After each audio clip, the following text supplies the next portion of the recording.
The moment before you begin feels heavy. Your chest tightens. A strange, quiet dread settles in your stomach. Your mind was calm, then suddenly loud. A chorus of doubts and distractions. You tell yourself, with firm resolve, you must start. You need to start. Yet, you do not. Your body feels anchored. Your hand won't make the first move. That profound pause is not laziness or a character flaw. It has reasons, ancient and powerful. In its own way, it's trying to protect you. This is the story of why your brain hates starting. You know this scene intimately.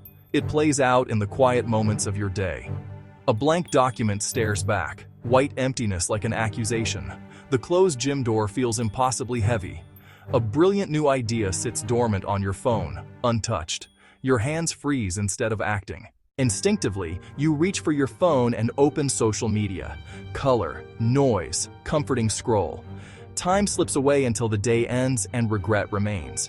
You blame yourself, but the truth is deeper. Your brain's hardwired design, built for survival, not modern productivity. Your brain prefers safety above all else. It clings to the known. It clings to the familiar. It clings to the predictable.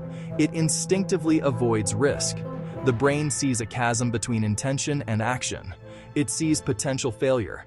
It sees potential judgment. It sees wasted effort. To avoid perceived danger, it deploys resistance. It whispers, wait. It whispers, delay. It whispers, do something else, anything else, other than that first step into the unknown. The battle isn't willpower, it's biology. This internal conflict is part of being human. It's the silent struggle before every great work of art, before every successful business, before every personal transformation. Feeling stuck is universal, proof of our protective instincts. But instincts built for physical threats can misfire in creative personal challenges. Understanding this is the first step to working with it, not against it. You can learn to speak your brain's language, soothe its fears, and guide it past resistance. The weight can be lifted. It can be lighter than it feels. The psychology behind this hesitation is surprisingly simple, yet profoundly influential. Your brain runs on two primal drives. One relentlessly seeks reward, the other avoids pain. Starting a new task creates a conflict between them. The potential reward might be a finished project, a healthier body, a new skill. But those rewards are distant and abstract, a hazy promise in the future. The reward is real, but not immediate.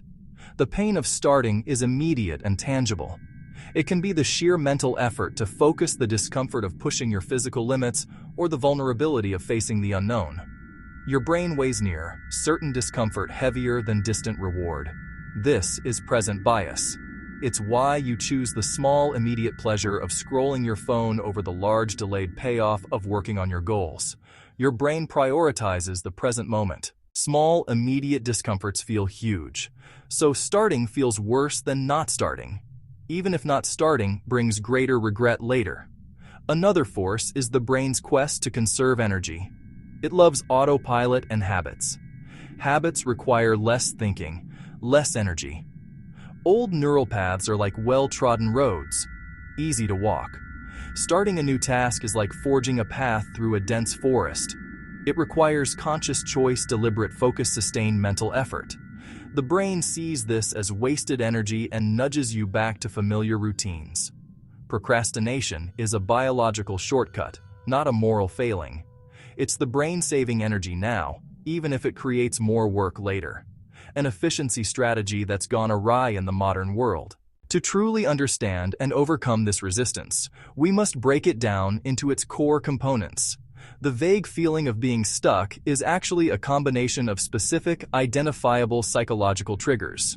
By isolating these triggers, we can apply targeted solutions to disarm them one by one.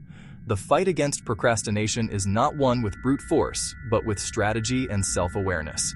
Let's explore the 6 key reasons your brain fights the act of starting. Visual.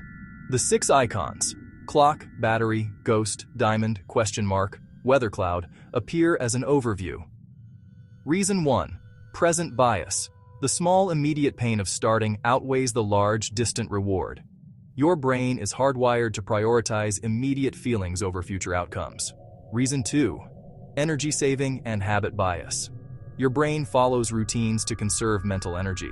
New tasks look metabolically expensive. Reason 3. Fear and imagined horror. Your mind rehearses potential disasters and failures. That rehearsal triggers a protective retreat from action.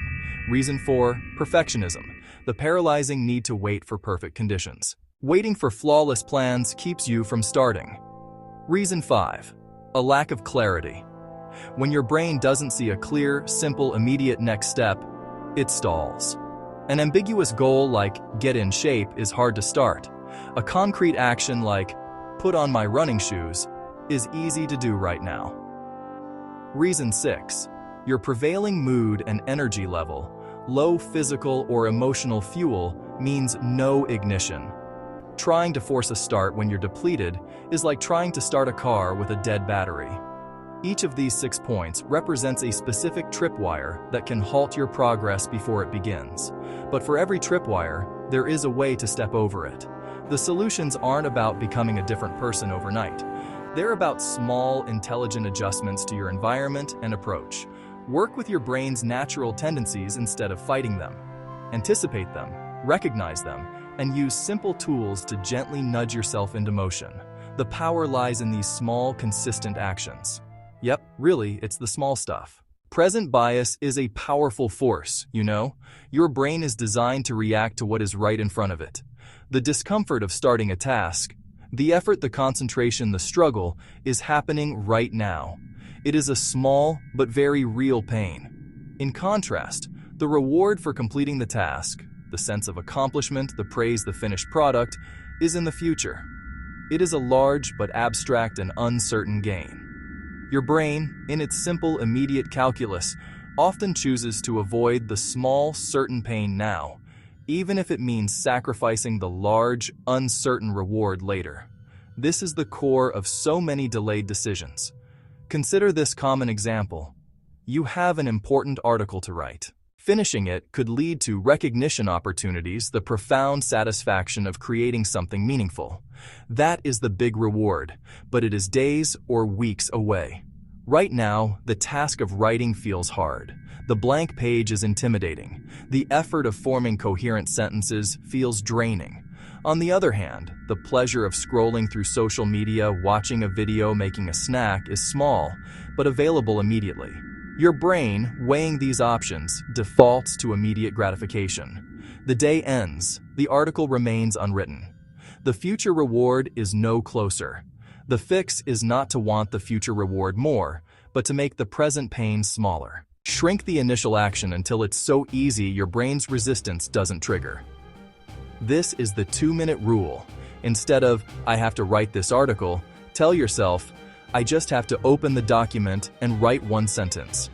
Anyone can write 1 sentence. It takes less than 2 minutes. The pain is negligible. Your brain accepts this small, manageable promise. What happens next is where the magic lies. An object in motion stays in motion. Once you've written that first sentence, the initial friction is gone. You've overcome the hurdle of starting. The blank page is no longer blank. 1 sentence often becomes a paragraph. A 5-minute timer can lead to 20 minutes of focused work. Making the start ridiculously small tricks your brain. You sneak past its defenses, you disarm present bias by minimizing the present pain to almost nothing. Your brain is fundamentally lazy, and this is a feature, not a bug. It has evolved to conserve energy wherever possible. This principle explains why habits are so powerful. Once a behavior becomes a habit, it is encoded in the basal ganglia, a part of the brain that runs on autopilot. That lets you perform routines like driving a car or tying your shoes without conscious thought, freeing your prefrontal cortex. Your brain loves these energy-saving routines. This is the habit bias. It prefers the smooth, paved highway of an old routine.